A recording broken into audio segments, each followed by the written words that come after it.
Peace up to the tribe. This is your brother Samal here for another episode here in the Artist Journal. You already know how we do. We got an esteemed, very powerful soul, powerful brother on the platform today. My good brother Michael Carter Jr. We're going to chop it up. He just released his writing, his book called Africulture. We're going to get into that. But before we get into the business at hand, I just want to say, please give us a like, share, and subscribe to the platform, for we are a humble platform that's doing our thing to expand our interests.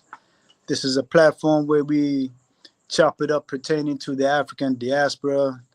Um, we share with you guys our movements around the African continent.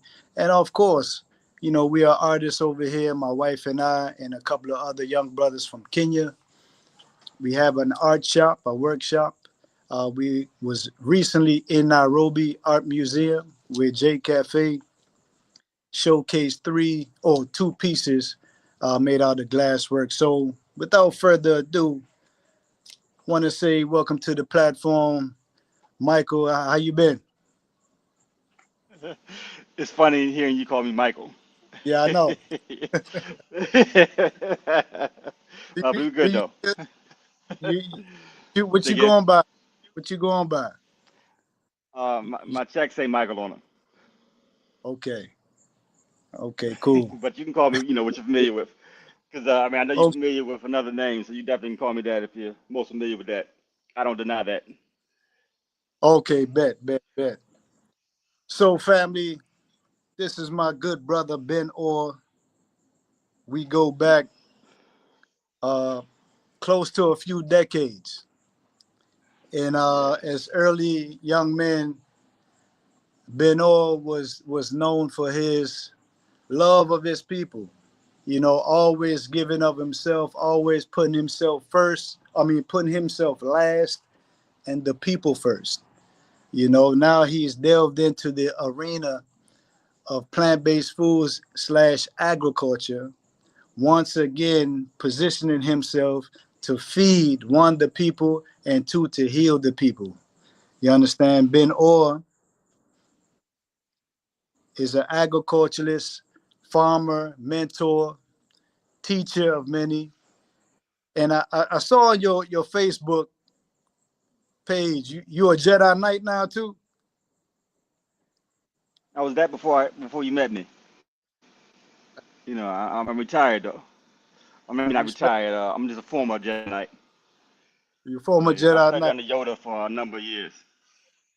Yeah. Got you.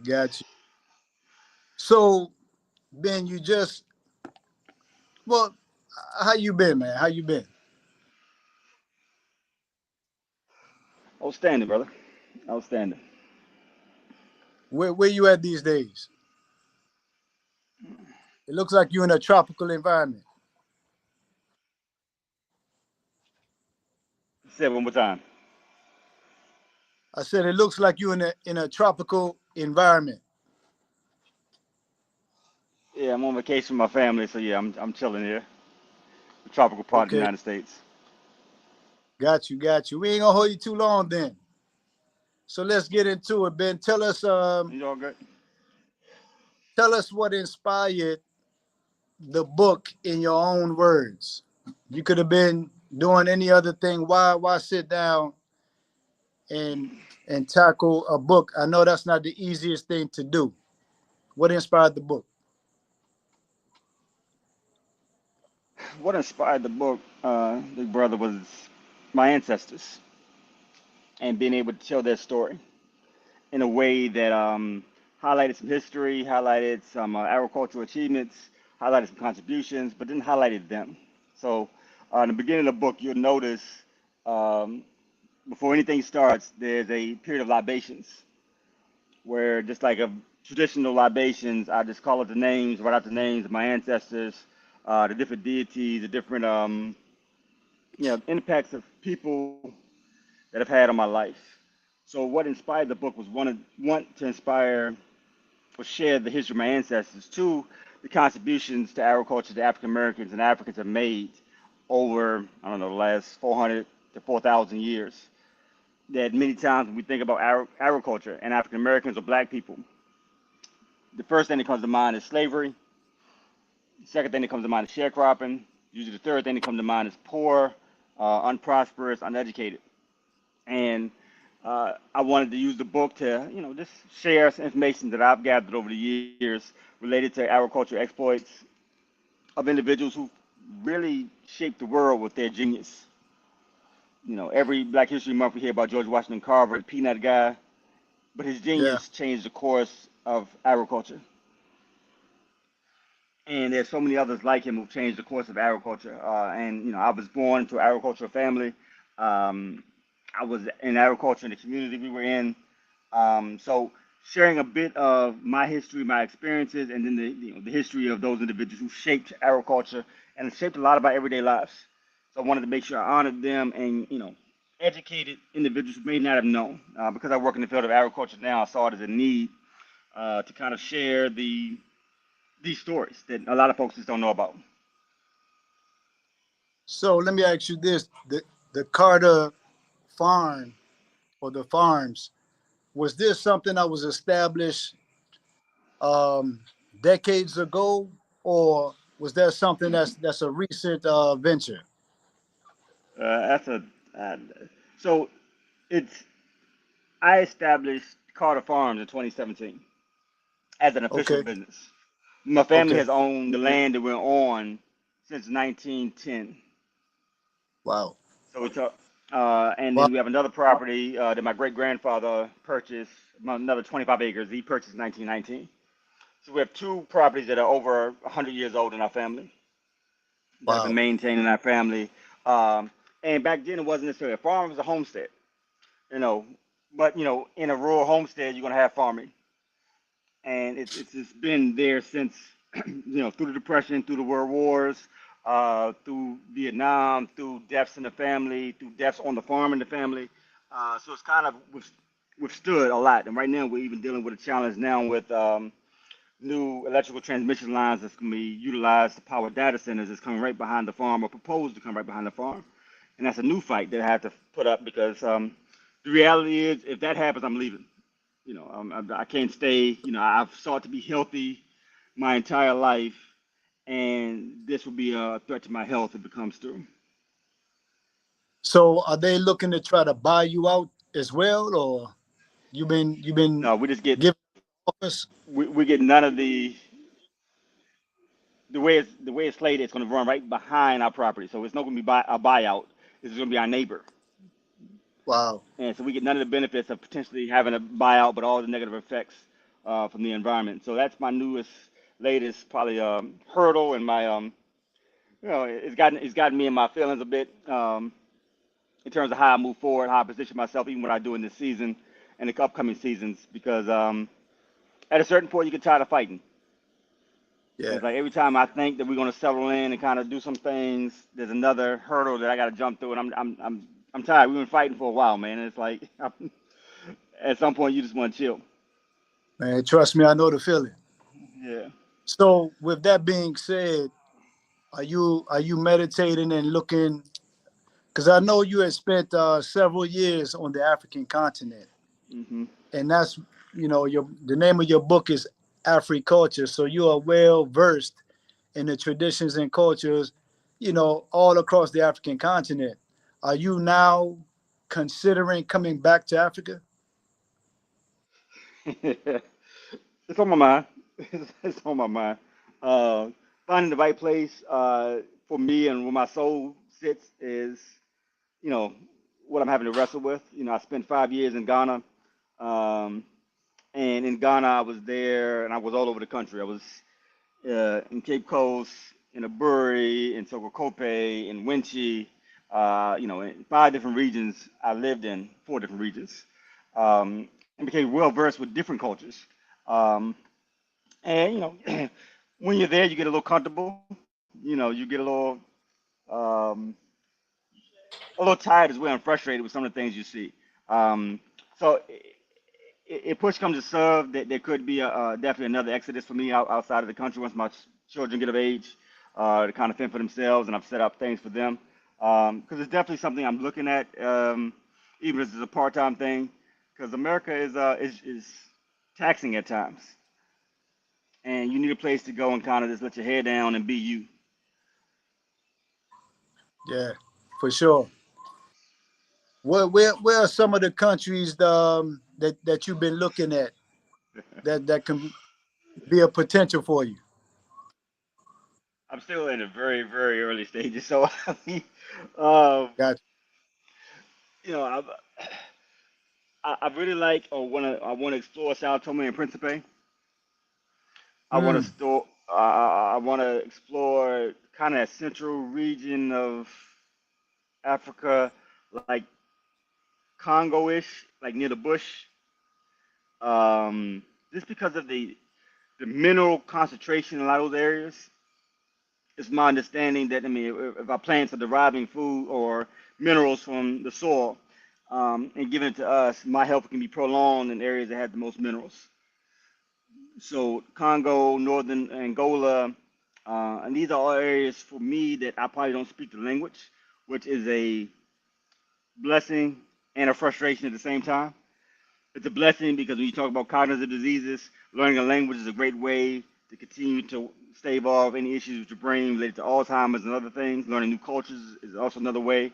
Um, but it's frustrating to try to communicate when you're, at our age, you know. um, so there's different possibilities, even some a little bit of East Africa, Rwanda, Burundi.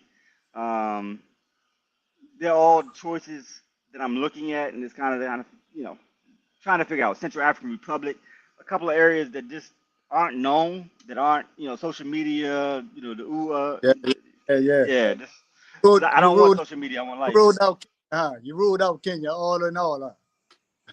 Yeah. Ah, Yeah. Yeah.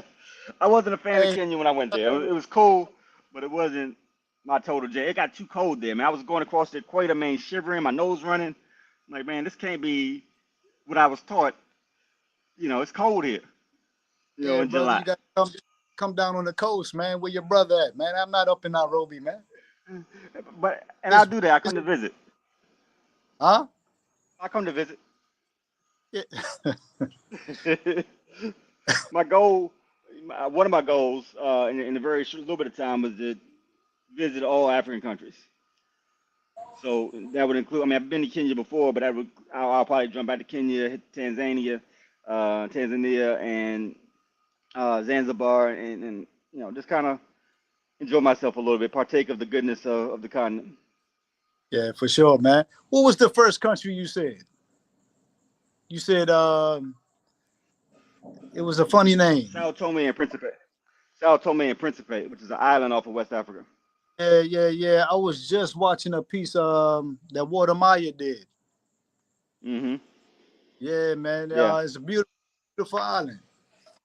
it is. I mean, it's a lot of untapped areas, and I'm always engaged in, I guess, the agricultural realities. When I saw the lushness, the greenness, the forest areas, and then I really want to tap into this idea of living a very long time off the land.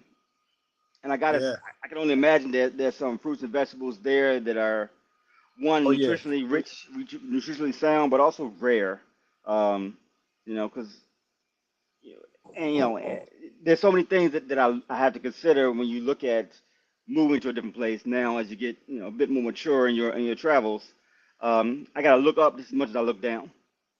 So I'm for looking for sure. chemtrails and other things in the air. Are y'all actively engaged in that program? Is your skies clear? Is that rain is gonna Mm, come down? Is it filled in selenium? Was it filled with H2O? mm, I got you, brother. Ben fell off. Let's see if he come back on, family. You still there, Ben?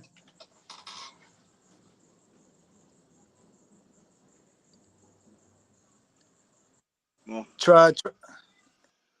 oh, There you go. You back? give me a second.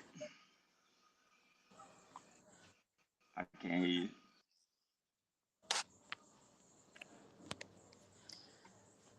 Yeah, good brother right here, family.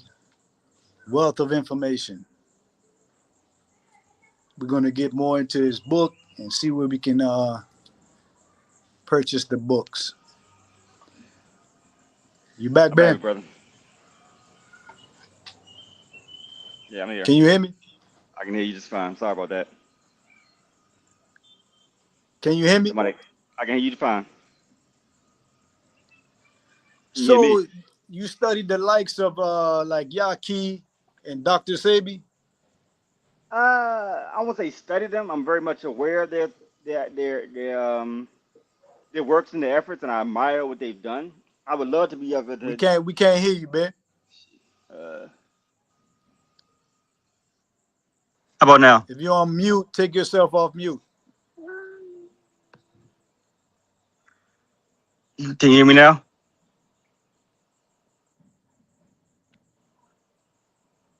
How about? Can you hear me now? Can you hear me now? Are you on mute? Mm.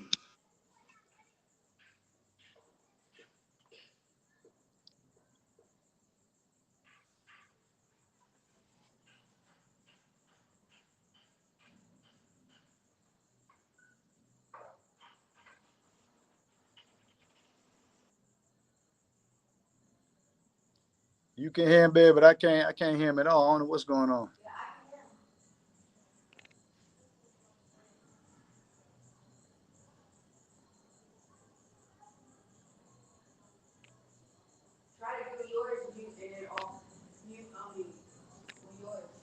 All right.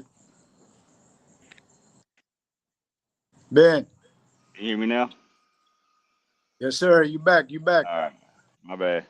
Sorry about that. Somebody called me and messed up the flow. But you were saying about Brother Yaqui and Dr. Sabi. I wouldn't say I studied them, but I'm very much familiar with their works.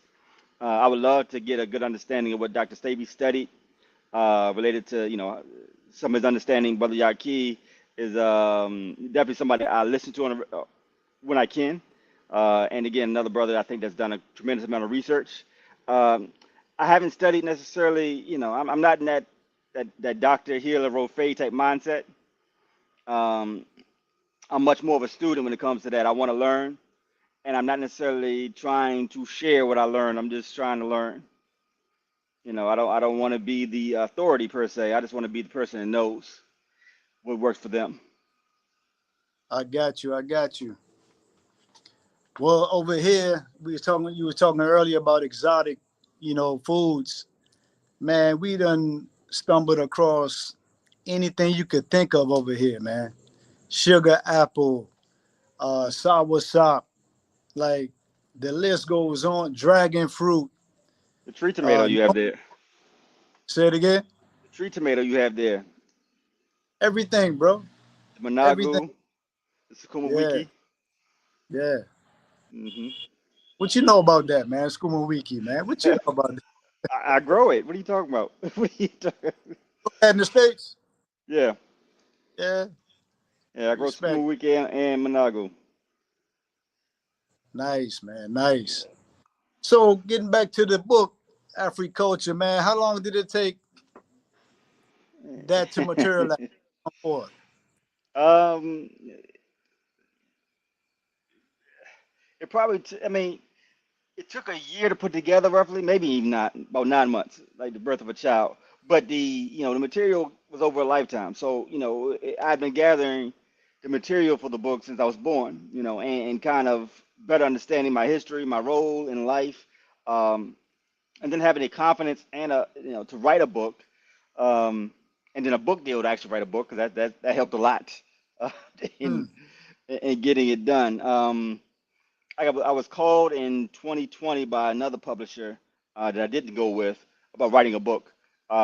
After the George Floyd thing, they wanted me to write much more around just African crops itself and not really tell my story or how I wanted to do it. So we didn't agree. So I had a chapter that I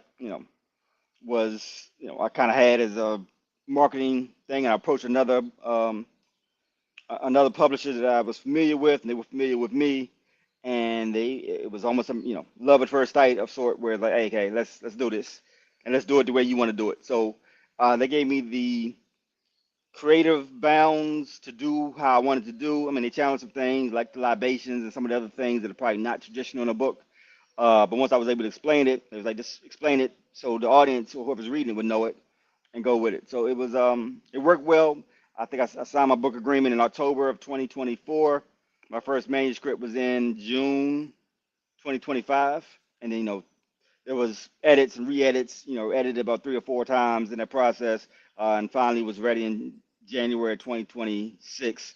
Um, but even then, I mean, you always want to go back and kind of change some things, add some things. You get some new Yeah. information. So that means number two, the next one's coming. I'm working on that now to kind of The first, highlight. the first So again, edition. well, it'd be a different, it'd be a totally different book. And then I teach a course at the University of Virginia called Get out of Afroculture. Get out of So here. yeah, so that's my curriculum. I use a lot of my curriculum for the book. Not everything, but there's a lot of correlations between the two. So I've been writing this book for a while. This is my teachings, my study. So again, it's a culmination of about 5 years or 50 years worth of time and energy. Ben, you always been full of energy, man. to, to say that thing is still with you, man. Heavy. It's Hey, I mean, you can't. so how does this university thing go? You do like online courses as well, or how does that No, that work? I just I've been teaching now for about 4 years. This is my 5th year here. Uh, Uh, every spring semester. So from January to May, I'm teaching a group of students who want to learn from me. And mm, I feel honored that I can talk about my history, my grandfather, my great grandmother in a course. And lift them up every year to kind of validate their experiences. So, for the last, and it's about a 2.5 hour course. I only teach one day a week. Um, got and it's pretty well intended. It's becoming a popular course where, word of mouth is happening a lot with my students are friends with some of my former students. And they said, you got to take this class. mm, And, we have a good relationship with University of Virginia in a lot of different ways. I work with the dining program to diversify a bit of the dining selection. So we'll have Managu and Sukuma Wiki in the dining program at times, do dinners. We highlight different farmers, local farmers um, in the program, et cetera. So it's working out well where they're open to it. And, got and then we're working out with some other universities as well. William and Mary, Virginia Commonwealth University, James Madison University, to try to do the same thing. So as we were taught when we were younger, we have impact and influence. So for that's what sure, we're doing. for sure. Hey, so do you do tours to the farm? I Is do. there I haven't done. Yeah, I've done many. I used to do a lot up until this year because of the book tour and kind of the book. I haven't done any this year, and we'll probably start again next year. And like I said, because of this situation that's happened with the electric line that's coming through, that could be really devastating. My spirit is in a different place um, because got I'm feeling the weight of you doing all this so that they can destroy it later on. you? Mm, And that at times becomes disencouraging and disheartening. I got you. So you're just gonna take a step back and kind of see how things flow. I need to take a step back, probably throw a couple of haymakers, Mm, and then see how things flow after I throw them. So I'm working with some politicians, some legislators. I need to do a little bit more social media. I need a lot more social media to kind of bring attention to it. But all that is, I'm not necessarily a big social media guy, so it's taking, it takes a certain amount of bravery of sorts to do that for me. Like it's easy to write a book. It's not as difficult to get on social media and talk. I know this is it could be a touchy subject. I know that that's family land, and the roots it runs deep. Hmm. But me and you come out of a class where we was taught Africa, Africa, Africa. Hmm. You know what I mean? Do you find yourself in a weird place wanting to get back to the continent or somewhere else outside of America but still trying to hold on to this family legacy slash land. You know what I mean? I know exactly what you mean. I've thought about that in the past quite a bit.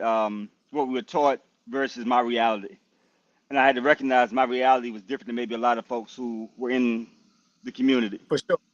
For sure. And the only reason why I probably even pursued the community, or at least became enamored by it, was because I didn't know my history, my personal history, to its Got you. fullness. Because I just been looking for home, and knowing the sacrifices that my ancestors have made to acquire the land, to keep the land, I can never neglect it.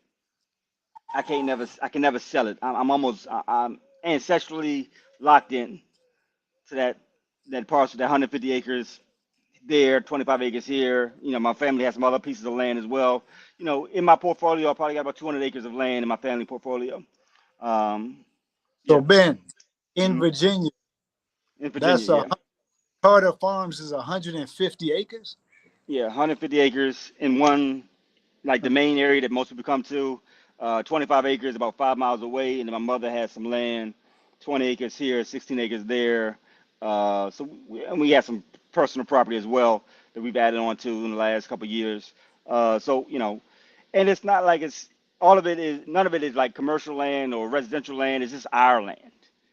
Hmm. It's trees. It's in rural areas, but it's ours, and it's something that my family, my grandparents, my great grandparents, my great great grandparents made it a point to acquire, and it's for me in my world.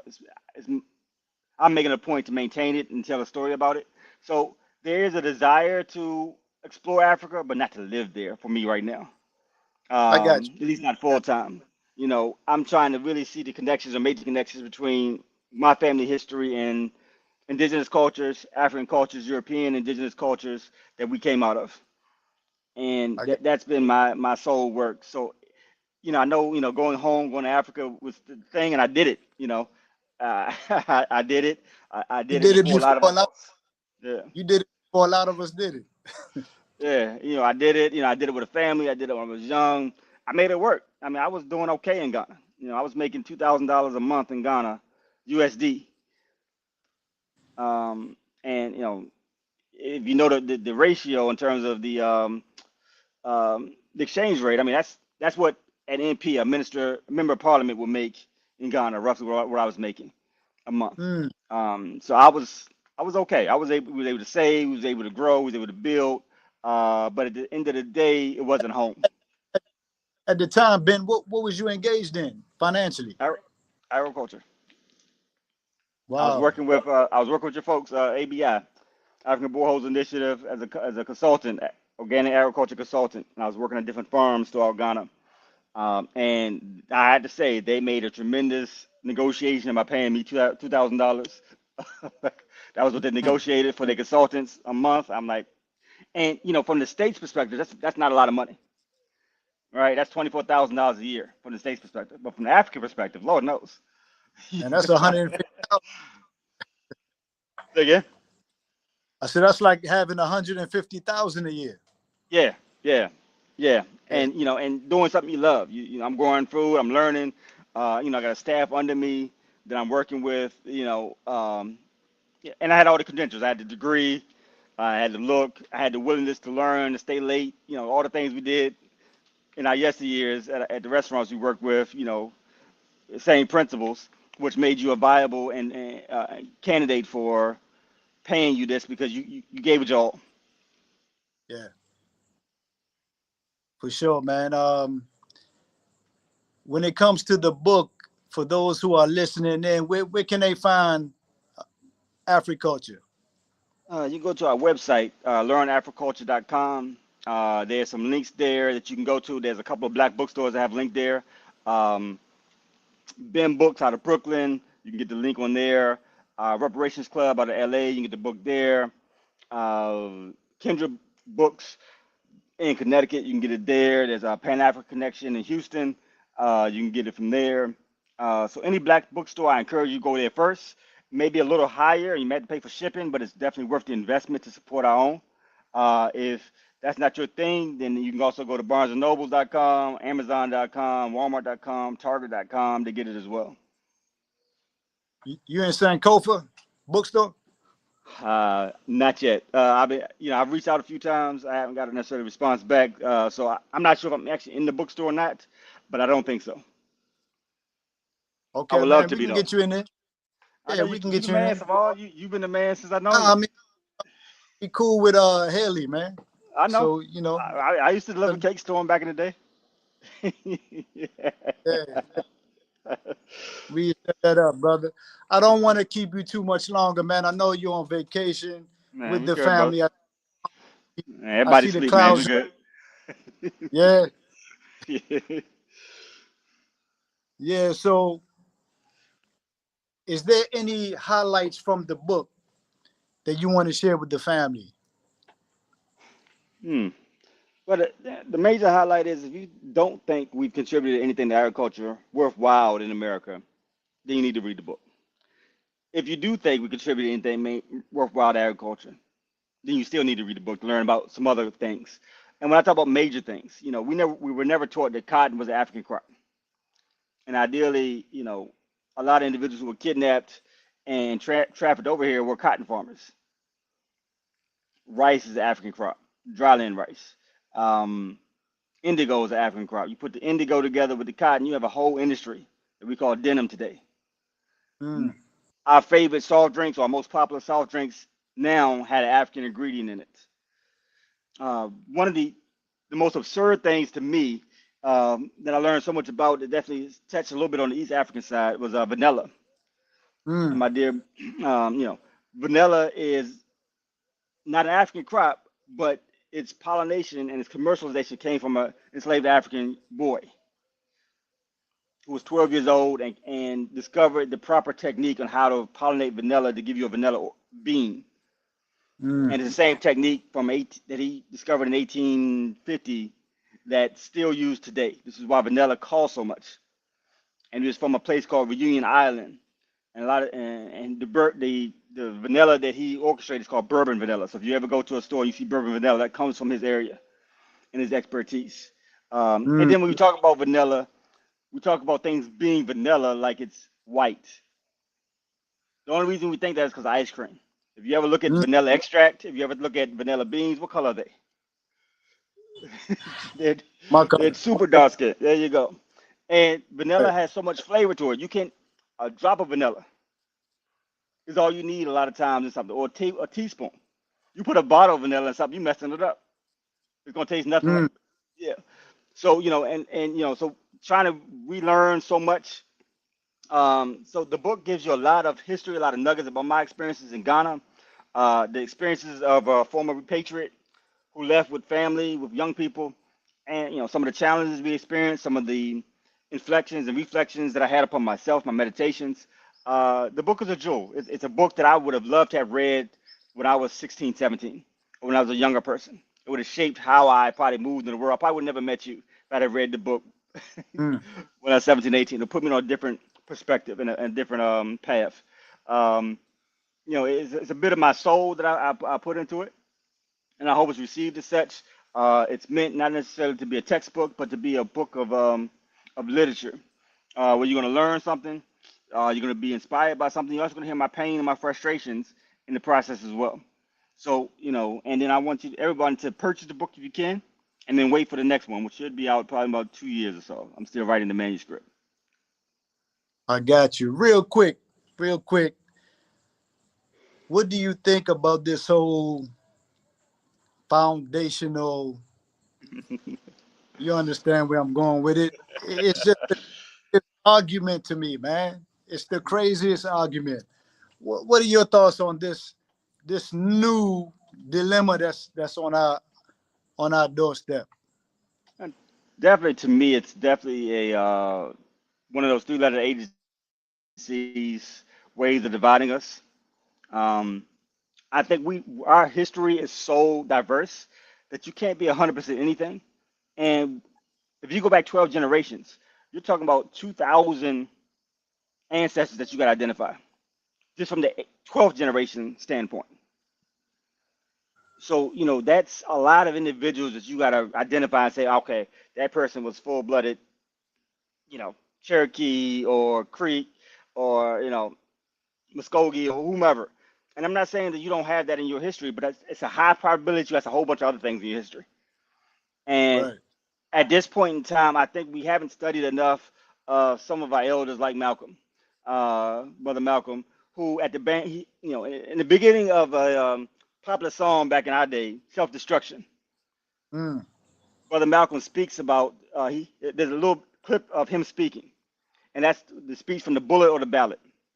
And in the Mm. beginning of that speech, he's talking about the Bandung Conference, Badung.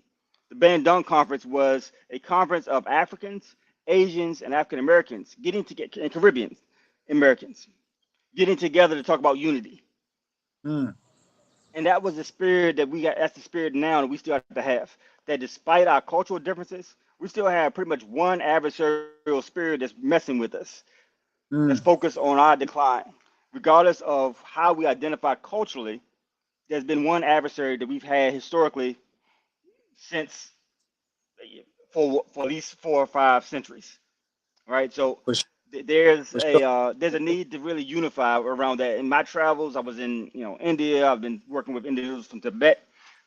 There's a kind of a golden thread or black thread that goes through all of this that says if you're darker melanated, even if you're Asian, you're getting a certain treatment, and they're utilizing this model minority ideal to really cause division as well as individuals trying to identify as something outside of African, which is okay. I don't have any issue with that whatsoever. What I do say is stop contesting that you and telling people that they're not something. You don't know their history. And then don't have issue with brothers and sisters who are of something. I have African in me, I have indigenous in me, I have European in me, I have African American in me that goes back to at least the 1600s. My family history in America that I can trace back to Mm. starts in the 1635 Mm. that I can trace. And I'm not even talking about indigenous, which I'm sure I can't trace, but I'm sure it's there as well. So there's a lot of history that we have to maintain and understanding about ourselves. That's the first aspect of knowledge of self. Is really knowing who you are, your ancestral history. And don't boo boo on nobody else who may have a different ancestral history than you because they're going to have a different ancestral history than you. And you can't go off skin tone. You can't go off what grandma said. The records are the records. You know, That's a they're and going that's a. I love when Elijah Muhammad said, "The black man is the maker, the owner, the cream of the planet Earth, gods of the universe." So, with that being said, we have the luxury to to. claim it all. Yeah, We because have we that luxury. all. We are all. You know what I'm saying? Ben, if you do any type of consultation, one-on-ones with folks, if that's a thing that you do, where can folks reach out for you for some agricultural knowledge, for some motivational knowledge? You know, do you do that kind of thing? Uh, Probably on a smaller scale, yes, I do. I do a lot of we call technical assistance, but Okay. guidance, etc. They can always email me at Carter Farms, CarterFarmsVA at gmail.com. Okay. You can reach me on there, and then we can set up a time to talk, converse. It's my way of not just giving back, but giving a bit of myself and helping people find their own path or be secure in their own path that they're going to take on this journey called life. Ben, I want to say, man, it's a true treat. It's a blessing to have you on and to bless the tribe, bless the family. And I also would be remiss if I don't thank you for supporting our art journey over here. Brother Ben have purchased an Indigo Queen painting from us months back. Did you ever frame the painting yet? I just got some. I need to do that this week. I just got some wood so I can actually frame it out. So I'm gonna try to do that this week when I get back. Gonna do it yourself? Um, I'm gonna try to do it myself. Yeah, Okay, cool. yeah. And if not, I'm gonna take it to get it framed. But yeah. And we'll look to make. I gotta get some more houses so I can have some more artwork of yours put up. I'm running out Oh of yeah. space on my walls. How many houses you looking to get, man? Brother, as many as the Creator blessed me with, Respect. We gotta definitely bring you back on. You're well of knowledge, and just love your energy and spirit, man. I want to say thank you again for coming on and blessing the tribe. Yeah, we're small. We've been together for 20 plus years, man. It's been and kind of been Absolutely. kicking it ever since. So, man, I appreciate you sharing and having me on. We continue to do it, man, like we've been If doing it. there's one last thing you can leave upon the people, if there's one thing that you can inspire 8 billion people on planet Earth, just one sentence, one phrase, what would it be, Ben? Support local farmers. Support Support local local. farmers. Yeah, Love that. support your own. Yeah, and wherever you're at in the world, support the farmers near you. Support black farmers as much as you can, as often as you can. If there's no black farmers in your area, support the local ones. But we need us to really support small agriculture. Small agriculture is where nutrition is. Large scale agriculture, nutrition is suspect. So for us to be healthier, we got to make sure we're supporting our local farmers wherever you are on the planet. Cast down your buckets where you are. Absolutely. With that being said, I want to say appreciate you, Ben. For sure. Family, don't forget to hit that like, share, subscribe to the platform. Peace out, peace out, peace out. I'm going to tune out just to tune back in. Ben Orr, once again. Until next time, we're going to bring you back on soon, man. No problem. We'll be around. Yes, sir. Enjoy the family. For sure. Yes, sir. Peace out.